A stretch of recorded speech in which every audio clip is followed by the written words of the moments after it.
समाजासाठी तू कष्टाच्या घामात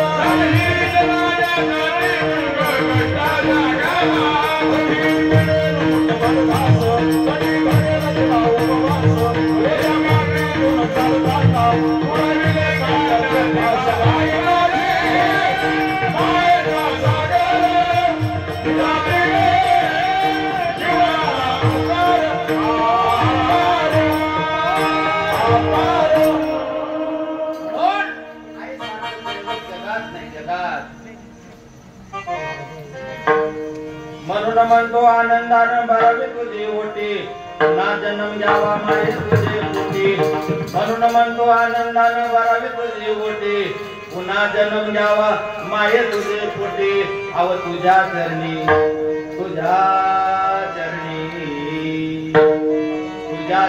पुण्य माता धरावे तुझे पाय मले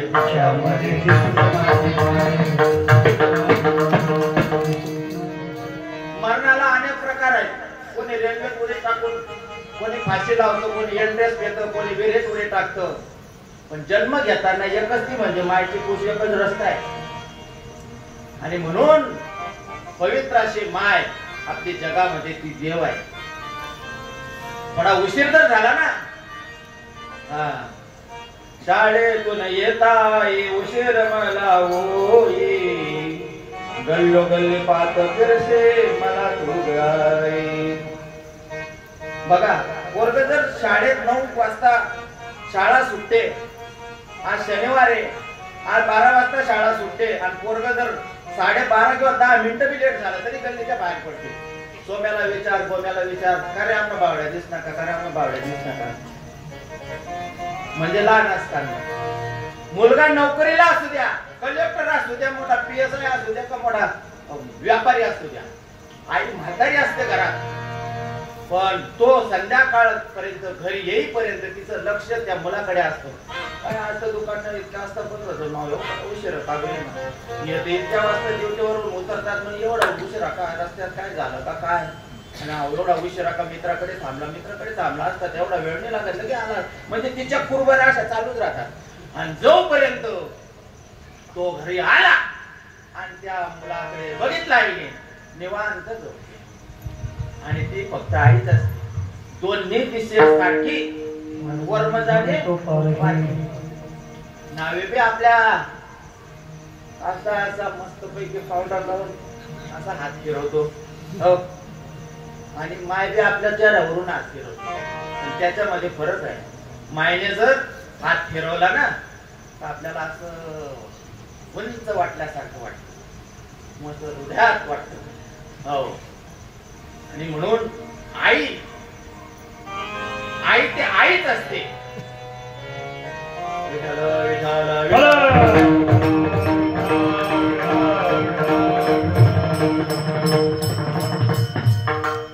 असो. 16व्या वर्षी अशा मुलीने असा पाऊल उचलू नये. परवा तेरवाज आमच्या गंजे साहेबांकडे पुन्हा असा त्रास झाला त्या मुलीकडे, आणि भरपूरच मग ते आम्हाला त्याचं पुरं कागदपत्राला काय सांगता येणार नाही असा प्रकार असतो. आणि म्हणून असं कोणी पाऊल उचलू नये. आई वडिलांना विश्वासात आपण असतो तर त्यांना कधीही धोका देऊ नये. दुसरी गोष्ट, पुरुष आता हे झाल्या मुली, पुरुषांकडे बी थोडा नांगर फिरावा लागेल थोडासा. एखाद्याचा संसार खूप सुंदर असतो, असतं ना वैभव, एकदम सगळं असतं, पण त्याच्या मनात एखादी बाई अशी ठसून जाते ना, त्याला आपण आमच्याकडे भानगडी येतं म्हणून सांगतो बरं जाते काय, मग आपण म्हणावं का रे तुझी बाई एवढी सुंदर, मी कुठे आजाऱ्यात पाहिलं तू भेटणार नाही, दिसणार नाही, काय तुला कस काय समजलं नाही मी तिच्याशिवाय राहणार. अरे तुझे पोरं सुंदर, बायको सुंदर, आणि तू याच्या मागे लागून तुझा संसारचा नायनाट होईल, ते पोरं नायनाट होती, तुझा कुलवोश नायनाट होईल. अहो रावण सत्ताधीश होता की नाही? रावण आणि रावणाचं युद्ध झालं. युद्ध झाल्यानंतर काय झालं तर रावण ठार झाला आणि मी ती मंदोदरी रडायला लागली. माशी रडायला लागली, सगळ्या तिच्या दाशा, आणि मग ते दाशा बी सुंदर होत्या. आणि मग माऊली त्याचं उत्तर सांगतात, पै जीवाचे कसे उतरले ते दासी की गोसाईन झाले, शिसेवेचे तया मोली वही जीवी. एखादी दासी राजाच्या मनात जर उतरली ना, ती सुद्धा एखादी वेळेस त्या राजाच्या शवापदाने त्या राजाच्या हृदयात जर ठरते ती दासी, तर ती सुद्धा राणी होऊ शकते. राणी म्हणून तिला पूजावं लागतं. तसं एखाद्याच्या हृदयात एखादी बाई ठसली की त्याच्या मनातूनच राजा, त्याला पोलीस टोला लिहा का गाव टोला लिहा, ते निघतच नाही त्याच्यात. त्याचं उत्तर सांगतात, पै जीवाचे कशी उतरली. आणि मग त्या रावणाला मंदोदरी सांगत होती, अहो स्वामी, मी तुम्हाला सांगते, ही सीताला जाऊन सोडून द्या. अहो ही सीताला जाऊन सोडून द्या. ही सीता सावळी आहे. हिच्यापेक्षा माझ्या राण्या सुंदर आहेत. आणि त्या राण्यांमध्ये ऐसी शस्त्रजा सुंदरी कामिनी माझी मुखरणी मंदोदरी. मंदोदरी त्या आयशा याच्या मायशी शस्त्र नारींमध्ये एवढी सुंदर भाग्यवान असे सुंदर. मंदोदरी, मंद उदरी, उदर म्हणजे बारीक कमर, हे विश्व सुंदरीचं प्रतीक असतं ते.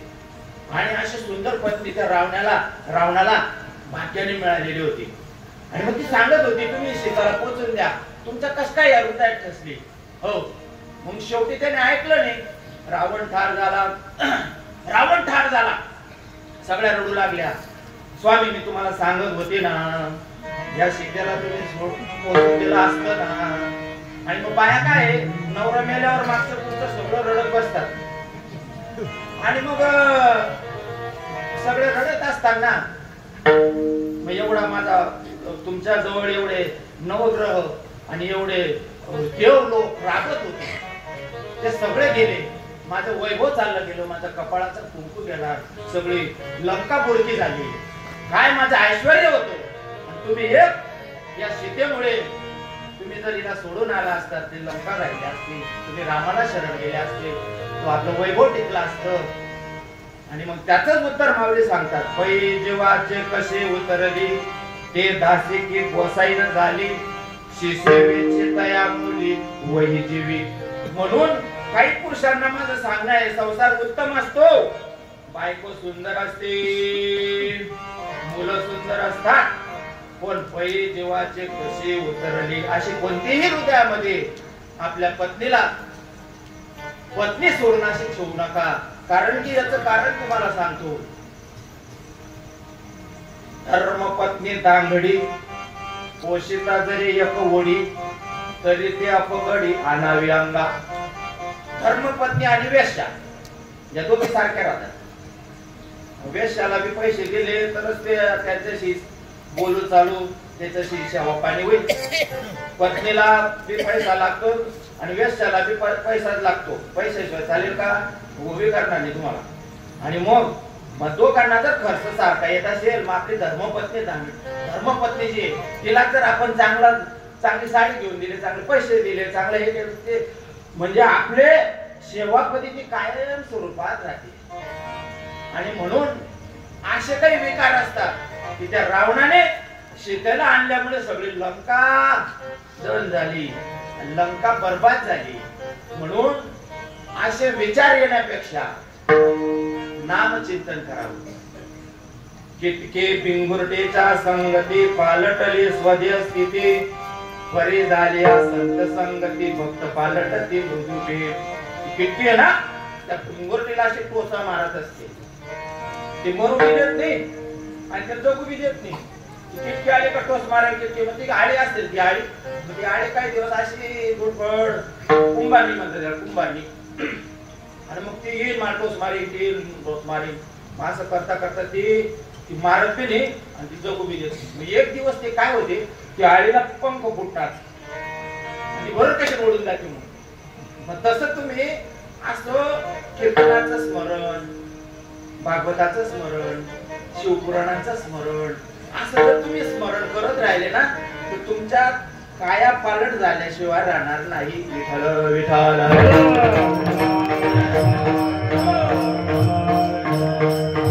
महाराज म्हणतात जनाबाई महाराज तुम्ही जन्माला आले ना तर बाबा हो तुम्ही जन्माला आले पण तुमचं सार्थक जर करायचं असेल तर महाराज अभंगाच्या प्रथम जन्मायोनी यादे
त्याचं सार्थक झाल्याशिवाय राहणार नाही.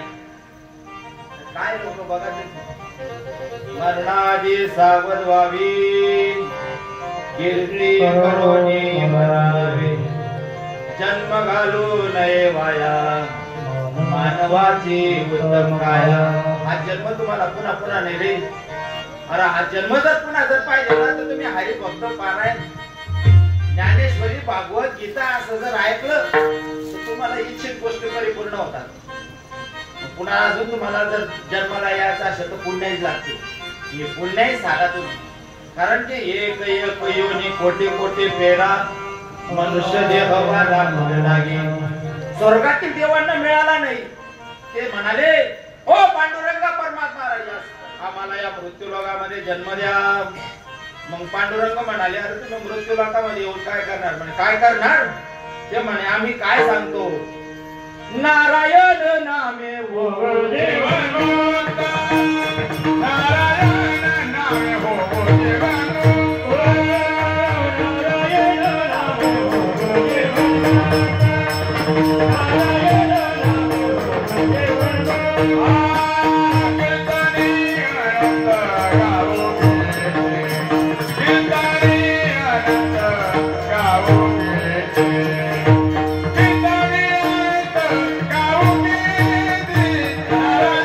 नामे हो देवानंद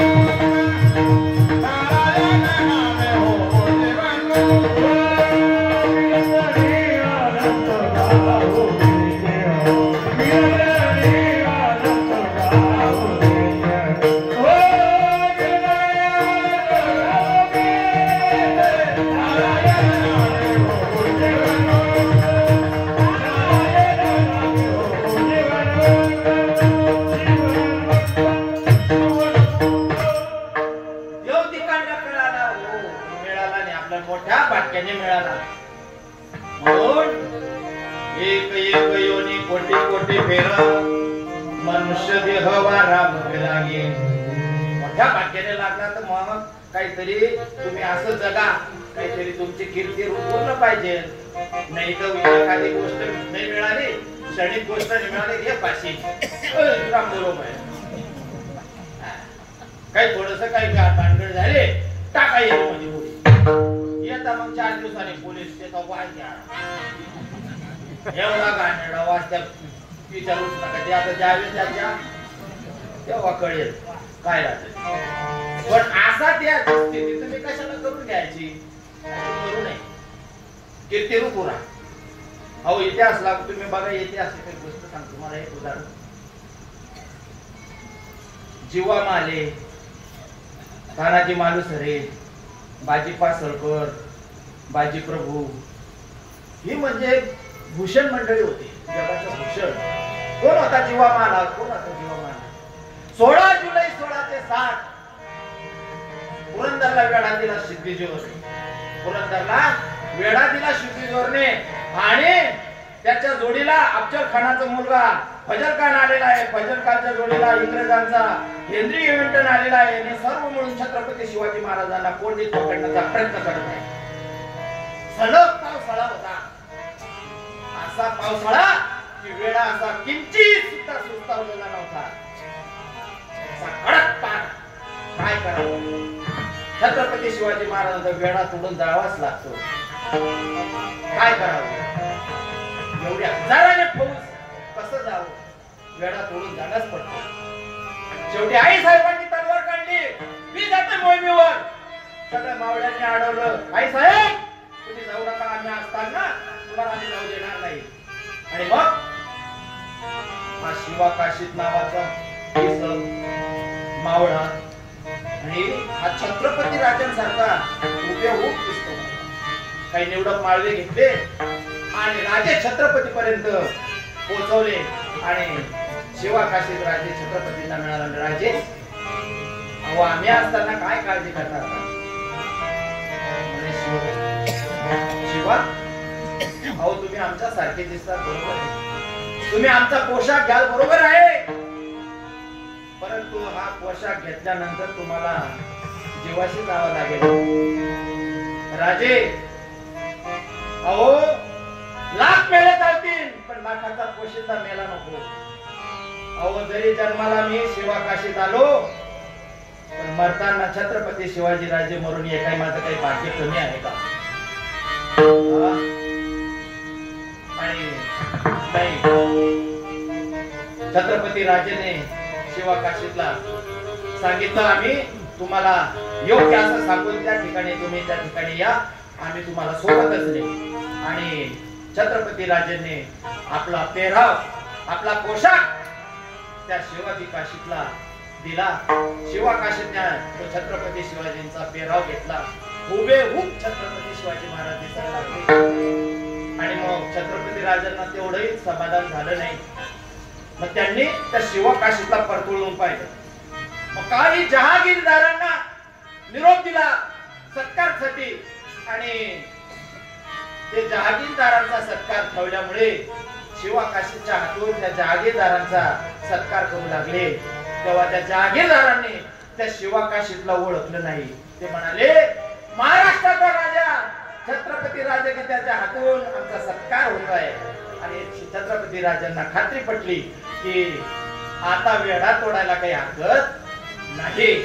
आणि एक पत्र लिहिलं सिद्धीजोहरला पत्र लिहिलं की आम्ही तहा करता तुमच्याकडे येत आहोत.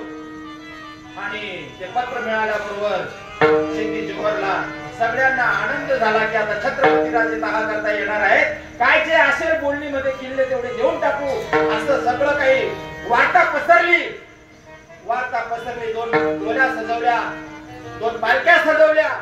एका पालखीत छत्रपती राजे बसले, निवडक माळवे घेतले. आणि एका पालखीत शिवा काशीत बसले. आणि ती पालखी गेली सिद्धीजोहरच्या तंबूमध्ये. आणि सिद्धीजोहरच्या तंबूमध्ये ती पालखी गेल्यात असताना सगळा वेढा असा सुस्तावला. पारेकरी सुस्तावले. आणि त्या संधीचा फायदा करून छत्रपती महाराज तिथून निसटले. आणि 13 जुलै उजाडला. 13 जुलै उजाडला. आणि अफजल खानचा मुलगा फजल खान हा छत्रपती राजांना जवळून ओळखत होता. कसं की अफजल खानाच्या वधाच्या वेळेस जी कृष्णाजी भास्कररावजींनी जी तलवार मारली होती कपाळावर, तलवारीच्या घोष छत्रपती राजांच्या कपाळावर लागली होती. आणि ती घोष या फजल खानने पाहिलेली होती. आणि मग तो फजल खान त्या शिवा काशी जवळ गेला आणि त्याचा जिरे टोकाचा बाजूला गेला. त्या कपाळावर चोच नव्हती, घोष नव्हती तलवारीची. कोण तू? म्हणे शिवाजी. म्हणे छत्रपती का? म्हणे हो मी छत्रपती. फजल खानने ओळखलं हा छत्रपती नाही, हा असा बोलणार नाही. क्षिती जोहरला सांगितलं असा बोलणार नाही, याच्या छातीत भाला खोपसा. आणि सैनिकाला हुकूम झाल्याबरोबर त्या सैनिकांनी असा भाला त्या शिवकाशीच्या छातीत खोपसला. भाला आरपार इकडे तिकडे निघाला, पण शिवकाशीच्या मुखातून एक शब्द मुकाचू असा काही निघाला नाही. काय मावळे असतील कणखरो, काय असेल, डोळ्यात धार सुद्धा नाही. आणि त्यांना त्याचे शिवकाशीचे पाठ सुद्धा दाखवले नाही. असा भाला खुपसून बोल कोण. त्यावेळेस शिवकाशी म्हणाले, अरे ओ नामर्दानो, काय मारता रे मला रे? मी छत्रपती शिवाजी महाराजांचा मावळा आहे, मावळा शिपाई. माझं नाव शिवकाशी ते शिवकाशी. मी छत्रपती शिवाजी महाराजांचा मावळा आहे. माझी पाठ तुम्ही पाहू शकले नाही, तर छत्रपती राजांची पाठ कुठे तुम्हाला पाहायला मिळणार आहे? अरे मी शिवा म्हणून जन्माला आलो, पण छत्रपती शिवाजी महाराज म्हणून या रयतेला, या स्वराज्यासाठी मी देहदान करेल. पण छत्रपती शिवाजी पाठ मला काय पाहायला भेटणार? असे स्वाभिमान असणारा शिवकाशी हे म्हणजे समाजाचं भूषण आहे, भूषण. आणि म्हणून मरताना माणसाने कीर्तिरूप पूर्ण पाहिजे. तुका म्हणे